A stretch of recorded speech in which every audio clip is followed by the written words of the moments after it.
What's up, YouTube? What's up? What's up? It's constant practice. We're back. This is a special release video for our Salomon Adventure 7 release that is coming up May 13th at 12 p.m. Roughly 100 pairs of mostly early 2000s Salomon Adventure 7 boots. This video is a discussion on the design of the boot over time and a little bit about Salomon. We are joined by Joe Ingram.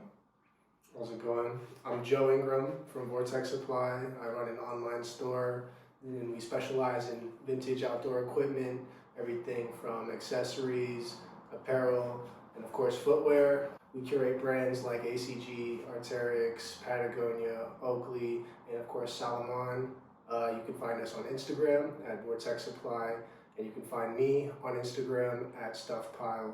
Joe is the premier source on all things Salomon, beyond Salomon as well, but like as far as Salomon as a company goes, Joe's pretty much the expert. And he lives in Richmond as well. Yes. So we thought it was only fitting that he would help us talk about these models that we've collected for roughly 6 months. Yeah, thank you guys for having me. First, let's talk about the history of Salomon. It's a very old brand and a very big company that's been around for quite a long time. They started out in 1947, originally making wood saws and ski edges. They really sort of revolutionized the world of winter sports and outdoor equipment with various innovations like ski bindings, ski boots, skis, etc. Today we're here more so focusing on the footwear side of things. In the 1990s is when they first started making skis. So in the years that followed that is when they started making the boots and all the peripherals that would go with the skis as well. We've got a lot of special archival products from Salomon, including very historic models to like a lot of the more lesser known versions of the Adventure 7 boots. Let's start off with the Action 9 here. So the Action 9 is a really interesting, almost like concept footwear from Salomon at the time. The Action 9 pretty much inspires everything that would follow. They started out with Vibram soles and also developed a dual density midsole. Originally it was intended for mountaineering and hiking in the Alps of France. They feature a ClimateFit system and the zipper shroud that would also feature on later iterations of Salomon boots. It's a very obviously 90s and 80s inspired sort of design with the colors and the materials on it. We can't really talk about the Adventure boot without going over what this boot really means for the whole archive. Moving on, I want to briefly just talk about the other ones that are here in the Authentic 9, made in Italy. It uses really stiff leathers and high quality materials that are designed to withstand all sorts of rugged terrain. Features carryover from the Action 9 in the articulating hinge system that's on the ankle. But moving on from the Authentic 9, we start to look into the actual original Adventure Boot Series. And we start off with the Adventure 5. There's not too much information about this one, but it is mid-tier sort of boot for the Adventure series. It also features a dual density midsole. This one definitely feels more like a tennis shoe. Tooling is very much like a New Balance or yeah, like a vintage Nike or something like that. This is the very early phases for Salomon using Vibram still when they eventually developed their own proprietary technology in contact grip, which would eventually be renamed Contagrip later on. Now let's talk about where it all pretty much starts for us in the Adventure 7 boot. This boot here is the original example of the Adventure 7. It's a lot heavier than the later versions would be, just because the materials and the tooling is a lot different since being from the 90s. They did a canvas in these earlier models, and then they did kind of a ribbed material for the lining. It features Climatex treatment on the uppers to promote some sort of water resistance. The whole system is pretty much imagined using these little umbrellas on the tag that sort of indicate how much water resistance the particular product has. I think they build on it pretty well in later models. They do a kind of more athletic mesh in the Gen 2s, and then a ripstop shroud. I still like these materials a lot. Yeah. But they just kind of outdated them a little bit later on. The Adventure 7s, it's really just become an iconic model lately. It's just great. It's a great design. It deserves a moment. Definitely deserves a moment for the culture because it's such an obviously underappreciated design. It's a very, very interesting high top model that looks like a basketball shoe and kind of fits into these all kind of different categories, and it feels very unique to itself. Right, so. Exactly. Back to the archive, let's talk about the Adventure 8. This is a really unusual footwear model. I've hardly seen this model, and we really just don't find many of them. Adventure 8 basically has this unique shroud detail where it just velcros straight on and zips up instead of having the hook and loop mechanism around the back. But it also includes this plastic ankle counter similar to the Adventure 9s. So it's a really weird mishmash hybrid of the Adventure 9 and the Adventure 7. Have to mention it here for completion's sake. Only seen this once before. Yeah, and we hardly see a model like this, so definitely have to showcase it for you guys. Now we have the first Adventure 9. This one has a much larger embroidered logo on the zipper shroud, as well as a reinforced rubber toe guard. These are also sort of in a weird transitioning phase for Salomon when they did not use Vibram or Conta Grip yet. So this outsole is by a company called Delta. This is just one of those odd examples that really sort of help us understand the context in between Vibram and Conta Grip. So moving on to the next generation of the Adventure 9 boot. This one features Climatex with a level of 4. It has a full Vibram outsole that's different from the Adventure 7s and the rest of the other boots. It's a lot more heavy duty. The rubber is super duper thick, an extremely heavy piece of footwear. The Adventure 9 really takes all those features of previously mentioned Salomon boots and sort of creates their pretty much like their flagship, their ultimate vehicle for outdoor use. I feel like this is one of the most sort of iconic ones. They photographed it kind of a lot in archive images. The shape of it is very dramatic. It to me it feels like it would be, like the equivalent of a Nike Mag for Salomon. It's just kind of has that sort of like really bold shape and really bold sort of styling to it that just makes it stand out from far away. Moving on, we have the other Adventure 9. This is the generation right after this one. Suede uppers. It has a Climatex level of 3 instead of 4. This is the first Adventure 9 with Conta Grip soles. So these are the Vibram versions. Salomon developed Conta Grip when they were switching over from Vibram. The pattern was designed to be like self-cleaning. Since this is the last 9 too, we can talk about the closure. It uses Velcro, a strap, and a zipper. It's just a very unique closure. There's a few different closures within all of these models. A lot of different closures actually, but I think this is one of our favorites. Yeah, it's super dynamic design. Everything is like has a moving part, and that's definitely one reason that we like it so much. Moving on, the children's version of the Adventure boots in this beautiful purple colorway. I really wish that they had this colorway for the men's sizes. I think all three of us would agree with you on that. This is a really, really good colorway, so Salomon, if you're listening.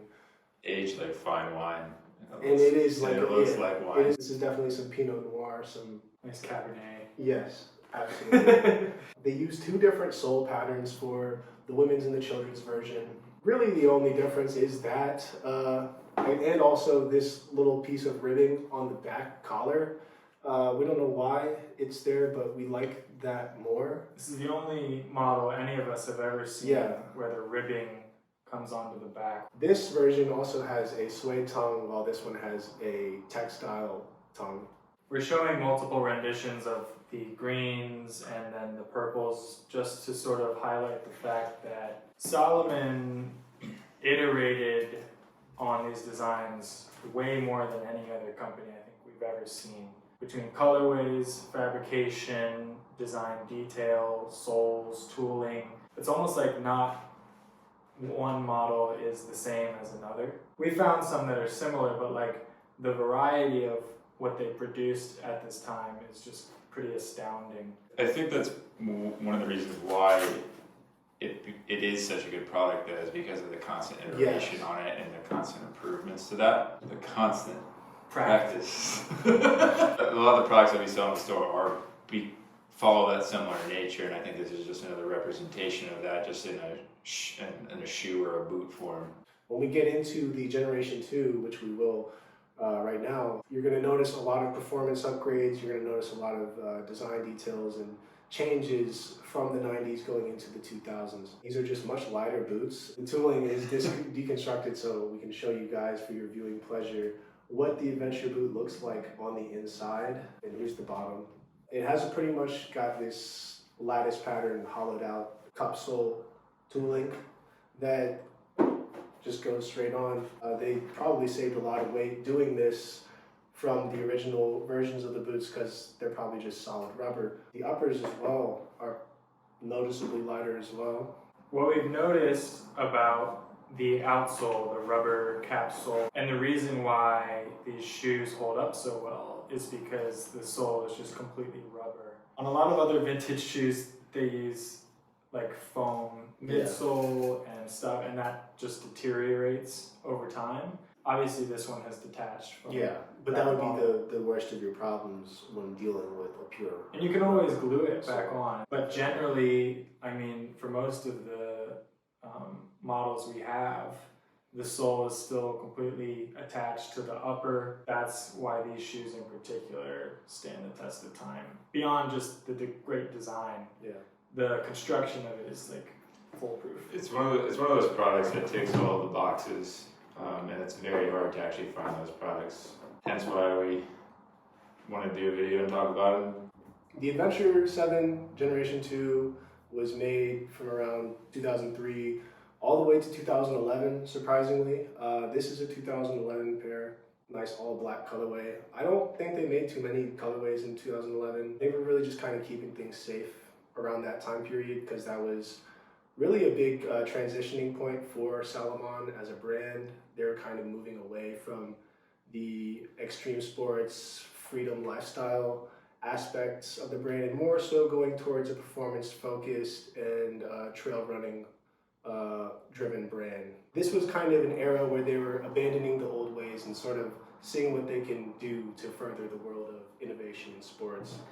You also mentioned most of the adventure models in general, but the Gen 2 models were created for the European market, which is why you don't see a lot of them in America or anywhere for that matter. But like it was primarily sold in Europe, which kind of brings us to the story. There's a really great narrative around these shoes being like sort of a European exclusive. In Spain, they were really popular shoes. They were appropriated for a completely different use outside of outdoor sports in becoming a smuggling shoe for the Spanish mafia. So people would use these zipper shrouds, and this was long before Nike SB or any other shoe company really invented the usage of stash pockets onto shoes. This was like before Osiris, Nike, Etnies, etc. So Salomon was the standard at the time, since this was really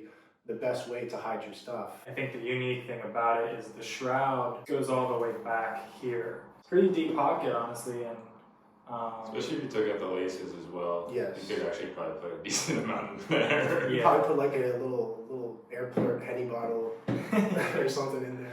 Was that part of the reason why you think they went out of production, or is it just sort of a story? It's rumors. That's a story I've heard from someone who works at Salomon, but this is just really lore building, and I really think it would be really fun if they sort of flipped that narrative in some sort of way and did it with some sort of special release or collaboration. It could be very, very compelling for their new growing streetwear market. There's many colorways of the Gen 2. as you will see on May 13th at 12 p.m. They did a few camo versions. You know, this obviously there's some tan tonal versions, black versions. This is a small sample set, but there's a very, very wide variety of colors and styles of this boot, which is really exciting since these boots can be styled so many ways already. These are just like colorways you just wouldn't expect to see. They iterated on the colorways, just like they did with from a design standpoint. I think that's why you get so much interesting product. Within one shoe, they would iterate on the shroud, they would iterate on the leather patch on the shroud, the embroidery that's on the leather patch, the leather trim here. Within the tongue construction, there's 3 different colors if you include the lining. This strip back here was different colors. Very experimental with the color blocking. That's how you get a design like this one. And you know, that's something Salomon kind of still does a lot with their newer products. Really shouldn't be that surprising, but it is because it was such a long time ago, and this is really just before they were actually focused on being a competitor in the footwear / streetwear market as a whole. So let's talk about a few things, design details we like, dislike, things that we would change about the boot itself. One thing that we all agree on is the hardware for the boot. It's like little plastic loop, and also the zipper pull could have been made with some higher quality materials, probably stainless steel or something else that just is a bit more rigid and wouldn't crack over time.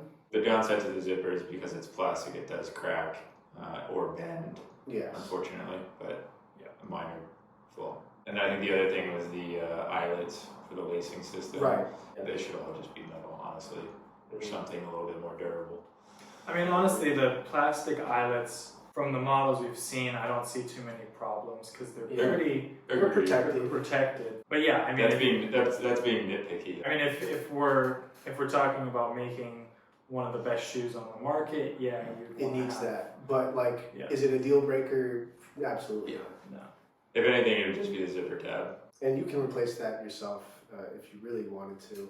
One thing I do like about the zipper tabs is how it like pretty much uses the exact same design from their very first boot, which I think that's actually very fun. It's a cool heritage callback, but definitely could be improved as a design. Perfect shoe. One thing I was going to say is the same model shoe, if you look at this one and look at this one, everything is the same other than the colorway. Right. And the amount the colorway changes on the use case and sort of market of the boot is pretty extraordinary. Like, I can imagine a kid or just a different market completely buying this camo one versus like someone buying this tonal one. The design is good enough that changing something like the colorway changes a market. Yeah, it changes the entire personality of the boot. And I think that's why the potential gain of doing this shoe, if it were brought back to market today, is like huge, because that colorway is just appealing to a different group of people than this one. Right. And they're both great. There's a lot of different use cases, like you said, and I think we try to do that in some of the content we created, where you have it more for a hiking individual or outdoor individual. They may wear it differently than somebody like a drug dealer. Or John and myself. We actually like wearing the flap open. Yeah. And just letting it kind of flop around. It feels like a basketball shoe. Mm-hmm. I tell people this all the time. It reminds me of the Jordan 8. Yeah. With the back heel, the perforation. It's just a very versatile shoe. You can see it in different contexts and it'll feel completely different.